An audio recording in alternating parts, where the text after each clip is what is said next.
राधा बिना कृष्ण काहींकी असंपूर्ण। श्री राधाकृष्णଙ୍କ अमर कथा। भक्ति परंपरा रे जेतेबेले श्रीकृष्ण को स्मरण करा जाए, राधा रानी को नाम स्वयंचालित भाव तांको सहित जड़ित हो जाए।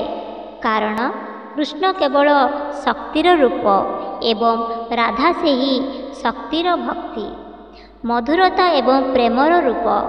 राधा बिना कृष्ण असंपूर्ण एवं कृष्ण बिना राधा मध्य असंपूर्ण। राधा परसाण रे प्रकट होइथिले। से जणे साधारण झियो नथिले, से जणे बरम लक्ष्मीर एक अंश थिले। प्रेम एवं भक्तिर एक दिव्य रूप। आमे कृष्ण को पूर्ण पुरुषोत्तम ईश्वर बोली कहू, किंतु प्रश्न उठे जे जदि से संपूर्ण तेबे तांकु राधा काहींकी आवश्यक। उत्तर हेउची जे कृष्ण स्वयं आनंदर सागर, किंतु सेही आनंदर सार हेउचंती राधा। जेपरी समुद्र एपर्यंत तरंग बिना अछि, सेहीपरि कृष्ण राधा बिना मलिन।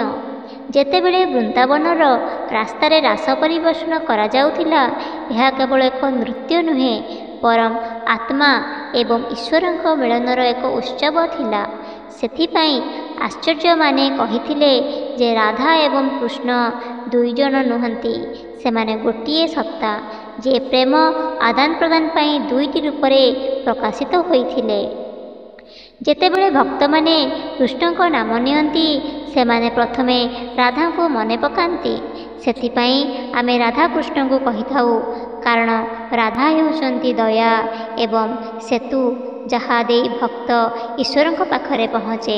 जेपरी माता बिना पिताଙ୍କ पाखरे पहुँचवा कष्टकर, सेहीपरि राधा बिना कृष्णଙ୍କ पाखरे पहुँचवा कष्टकर।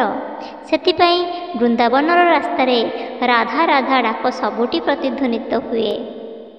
कृष्णଙ୍କ पिलादिनर लीलारे मध्य राधाଙ୍କ भावना लुचि रहिछि।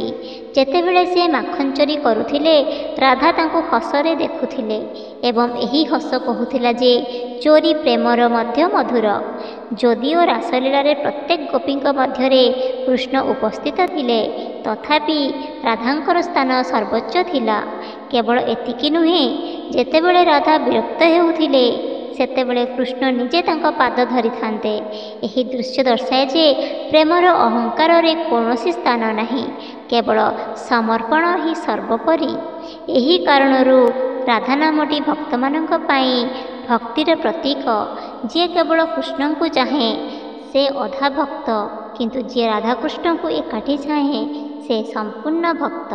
राधा बिना कृष्ण केवल शक्ति एवं कृष्ण बिना राधा केवल भक्ति, किंतु जेतेबेले उभय मिसी जाती, भक्ति और शक्ति पूर्ण हो जाए।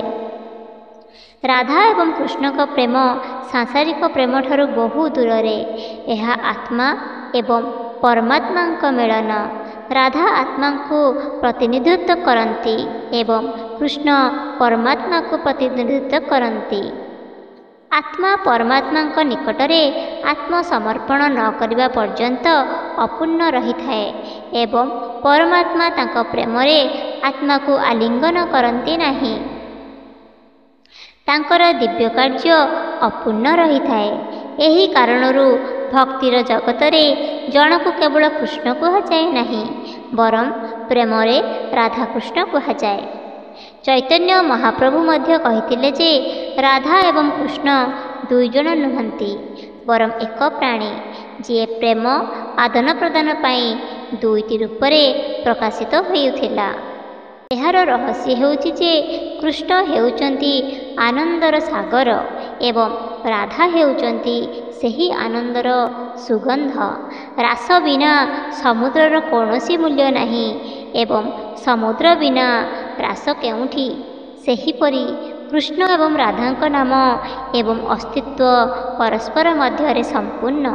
तेणु जेतेबेले जड़े भक्त राधे कृष्ण जप करती, से केवल नाम जप करती नहीं, परम भक्ति एवं ईश्वर आत्मा एवं परमात्मा प्रेम एवं प्रिय समस्त को एकाठी डाकी थांती।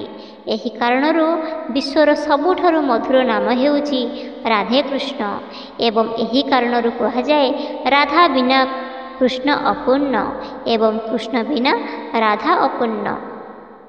ଯଦି ଆପଣମାନଙ୍କୁ ଆଜିର ଏହି କାହାଣୀଟି ଭଲ ଲାଗିଥାଏ ତେବେ ଚ୍ୟାନେଲକୁ ନିଶ୍ଚିତ ଭାବରେ ସବସ୍କ୍ରାଇବ୍ କରନ୍ତୁ, ଲାଇକ୍ କରନ୍ତୁ, ସେୟାର କରନ୍ତୁ ଏବଂ କମେଣ୍ଟରେ ରାଧାକୃଷ୍ଣ ଲେଖିଦିଅନ୍ତୁ।